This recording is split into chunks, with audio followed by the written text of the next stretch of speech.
오늘 사무엘하 24장 17절부터 25절까지 사무엘하 마지막 부분이죠. 하나님을 섬기며 믿음과 신앙의 길을 걸어가는 길은 참 쉽기도 하지만 또 어렵기도 합니다.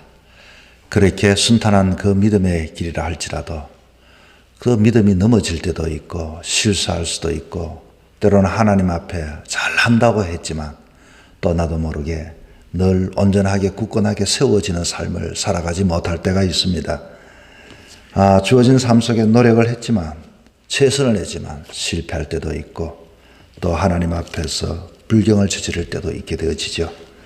그러나 진정한 성공이라고 하는 것은 이 실패를 통해서 실패를 디딛고 그리고 실패를 통해서 자기 자신을 돌아봄으로 온전하게 하나님 앞에 더 가까이 나아갈 수가 있게 되는 것입니다.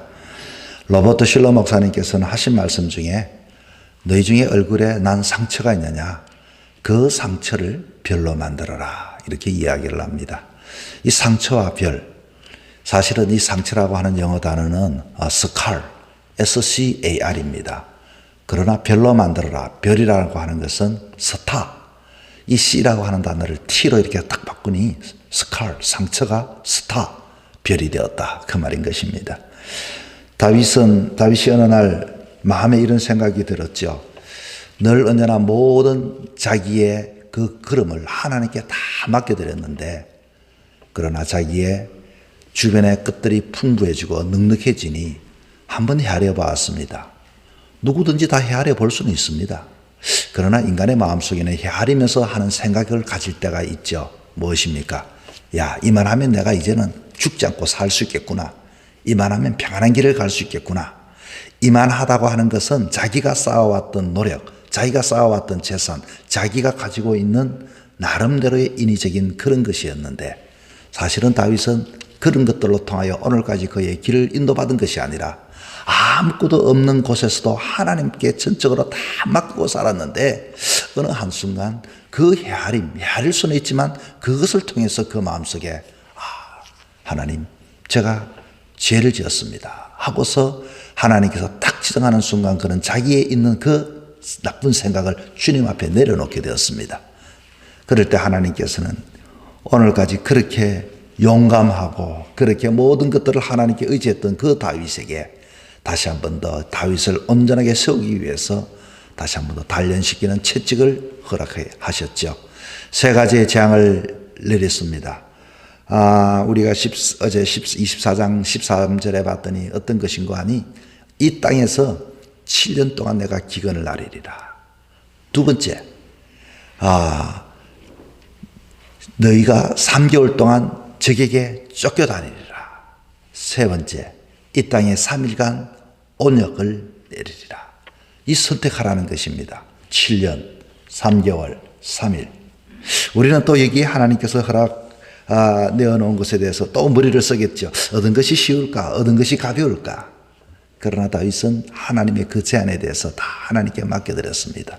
하나님께서는 그 땅에 3일간의 온역을 내리셨습니다. 사람이 얼마나 죽었을까요? 7만 명이 죽었습니다. 자, 그렇게 7만 명이 죽고 다윗은 하나님 앞에 나와 자기 자신의 그 잘못을 회개하기 시작을 했던 것입니다. 그럴 때 하나님께서는 모든 걸 다 멈추어 주었습니다. 어떻게 그 하나님의 그 책망, 하나님의 벌, 하나님의 징계에 대해서 다윗은 어떻게 대응하고 어떻게 이 문제를 풀어갔을까? 여러분, 우리도 마찬가지입니다. 오늘 본문을 통해서 우리의 삶 속에도 어떻게 하나님께 나아갈 것인가? 첫째는 다윗은 그 자기 자신의 그 모습, 어쩌면 들켜버린 그 속마음 변명하지 않았습니다. 하나님 앞에 나아가서 회개를 했습니다. 자, 오늘 본문에 이 18절에 17절에 이렇게 말합니다. 뭐라고 말합니까? 다윗이 백성을 치는 천사를 보고 곧 여호와께 아뢰 이르되 나는 범죄하였고 악을 행하였거니와 이 양무리는 무엇을 행하였나이까? 청하건대 주의 손으로 나와 내 아버지 집을 치소서 하니라. 여러분, 이게 무슨 말씀입니까? 나는 범죄했습니다. 범죄한 사람은 나입니다. 나는 악을 행했습니다. 악을 행한 사람은 나입니다. 그런데 지금 고통은 누가 받습니까? 자기의 백성들입니다. 7만 명이 죽어나갔습니다. 너무나도 마음이 아팠죠. 우리들은 때로는 나에게 책망할 때, 나에게 징계할 때 뭐라고 합니까? 나는 몰랐습니다. 내가 그렇게 한 게 아닙니다. 저 사람들이 그렇게 했기 때문에 내가 그렇게 했습니다. 아마 그 당시에도 누군가가 그랬겠죠. 왕이여, 이제 우리 한번 백성이 얼마나 되는지 헤아려 봅시다. 우리는 또 얼마 정도의 군량미가 있는지 한번 헤아려 봅시다. 전차 부대가 얼마 있는지 한번 헤아려 봅시다. 나름대로 이런 보고를 받아서 인구조사를 하지 않았겠습니까? 그러나 다윗은 철두철미하게 내가 악을 행했습니다. 다 내가 잘못하였습니다. 내가 범죄자입니다. 그런데 내가 범죄를 했는데 내 백성이 왜 고통을 받아야 합니까? 자기의 그 백성을 향하여 내 양이라고 말하면서 내 양이 이 양무리는 무엇을 행하였나이까? 청하건대 저들에게 돌리지 말고 주의 손으로 내 집과 그리고 내 아버지 집을 치소서. 이렇게 다윗은 회개의 진정한 회개의 모습을 보여주었던 것입니다. 우리는 잘못을 인정하면서도 그 잘못을 어떻게 하든지 벗어나려고 하지요. 그 잘못에 대해서 어떠하든지 모면하려고 합니다. 사실은 내가 잘못했습니다만 하고서 이유와 변명과 그리고 거기에 대하여 부연 설명을 많이 하는 경우가 있습니다. 그러나 다윗은 회개의 진수를 보여주었습니다. 철두철미하게 주님, 내가 악을 행했습니다. 내가 죄를 범했습니다. 여러분, 회개라고 하는 것은 이런 진심을 가지고 회개를 하는 것이 진정한 회개인 것입니다.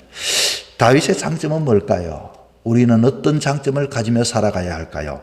회개할 때는 온전하고 확신한 분명한 회개를 해야 하는 것입니다. 주의 손으로 나와 내 아버지 집을 치소서. 우리는 어떻게 하든지 맞지 않으려고 합니다. 어떠하든지 그것을 감하려고 합니다. 죄를 짓고 쉽게 인정하지 않으려고 합니다. 다윗은 죽기를 각오하고 하나님 앞에 죄를 인정하고 자기의 가정의 용서를 구했던 것입니다. 두 번째는 이 다윗이 회개할 뿐만 아니라 하나님 앞에 자기의 것을 드림으로써 예배를 드렸다고 하는 것입니다. 그럴 때 갓선지자가 다윗 앞에 나왔습니다. 그리고서 이렇게 이야기합니다. 아라우나 타작마당에서 하나님께 번제를 드리시오. 이렇게 이야기를 합니다. 여러분, 번제가 뭡니까? 이 번제를 드린다고 하는 것은 다시 말하면은 하나님 앞에 예배를 드리는 것인데, 예배는 무엇이 있던가요? 예배는요, 하나님은 나의 주이십니다. 내가 이제는 오로지 하나님만 의지하겠습니다. 그래서 하나님을 찬양합니다. 이게 예배입니다. 우리의 일상의 삶 속에 날마다 내가 주인이 아니라 나의 모든 것의 근원은 하나님께 있습니다. 하나님은 나의 구세주십니다. 하나님은 나의 주가 되십니다. 이제 모든 생명은 하나님 앞에 있나이다. 주님을 쫓아갑니다. 이게 바로 예배예요. 요 찬양이요. 그리고 그게 나의 주가 되신 하나님께 감사하는 것이 예배인 것입니다. 그런데 이 예배를 가만히 살펴보면은 왜 우리가 이 예배를 어떻게 드려야 하는가에 대한 것을 본문은 우리에게 이야기하고 있습니다. 자, 이 아라우나 타작마당에 나갔습니다. 21절에 봤더니 이 아라우나가 멀리서 봤더니 이 자기를 향하여 왕과 왕의 부하들이 이렇게 오는 것을 보고서 깜짝 놀라서 왕 앞에 나가 얼굴을 땅에 대고서 절을 합니다. 그리고서 말합니다. 어찌하여 내 주 왕께서 종에게 임하시나이까? 그럴 때 다윗이 말합니다. 너에게서 타작마당을 사서 여호와께 제단을 쌓아 백성에게 내리는 재앙을 그치게 하려 함이라. 그랬더니 아라우나가 뭐라고 말합니까? 예, 알겠습니다. 여기에 다 준비가 되어 있습니다. 소도 있고 나무도 있고 마당질하는 도구도 있고 소의 멍에도 있나이다. 그러면서 하는 말이 뭐라고 이야기합니까? 왕이여, 이것을 다 왕께 드리나이다. 그렇습니다. 왕께 드린다. 지금 이거는 누구의 예배입니까? 이것은 아라우나의 예배가 아닙니다. 다윗의 예배입니다. 그런데 다윗은 이런 자기의 예배를 어떻게 드려지고 있습니까? 24절입니다. 왕이 아라우나에게 이르되 그렇지 아니하다. 내가 값을 주고 너에게서 살이라. 값 없이는 내 하나님 여호와께 번제를 드리지 아니하리라 하고 다윗이 은 50세겔로 타작마당과 소를 사고 돈을 지불하고, 쉽게 말하면 예배는 내 땀과 내 희생과 내 헌신과 내 삶의 고백의 희생을 통하여 드리는 것이 예배라고 하는 것을 우리에게 가르쳐 주고 있습니다. 우리는 예배를 드리는데 숟가락만 얹어놓으면 나도 같이 예배를 드린다, 그런 게 아닙니다. 예배는 함께 드리지만 한 사람 한 사람 하나님 앞에 자기의 신앙의 고백이 있는 것이고, 한 사람 한 사람마다 주님은 나의 구주가 되십니다. 주님은 하나님의 아들이십니다. 하나님께서 나를 오늘도 인도하여 주신 것 감사합니다. 이런 개인의 고백이 바로 예배이지, 그냥 자리를 채우고 떠나가는 것이 예배가 아니라고 하는 것입니다. 충분히 왕인 다윗은 이 아라우나에서 그냥 예배 행세만 할 수도 있습니다. 그리고서 다른 사람이 제공해 주는 것을 드릴 수도 있습니다. 이 예배는 다윗의 예배입니다. 다윗은 자기의 그 돈을 가지고 아라우나에게 샀어. 그리고서 하나님 앞에 희생의 제물을 드렸던 것입니다. 어떻게 되었습니까?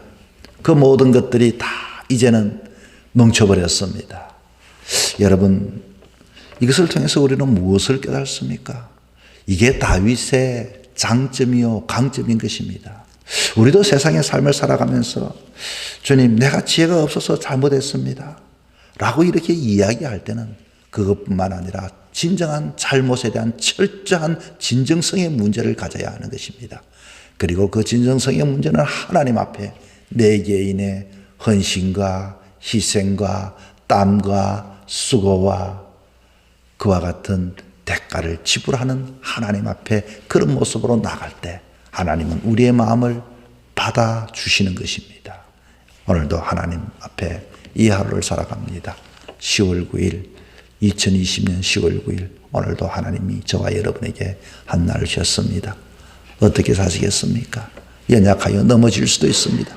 그럴 때 오늘 이 하루도 주님, 제 탓입니다. 제가 죄를 저질렀습니다. 다 제가 악을 저질렀습니다. 나로 인하여 주변의 사람이 아니라 나를 주님께서 쳐주십시오. 그리고 주님 앞에 회개하고 주님 앞에 주님, 나의 진정한 모습으로 예배를 드립니다. 오늘 이 하루도 예배하는 삶을 가지고서 이 하루의 삶을 살아가는 저와 여러분이 되시기를 주 이름으로 부탁을 드립니다.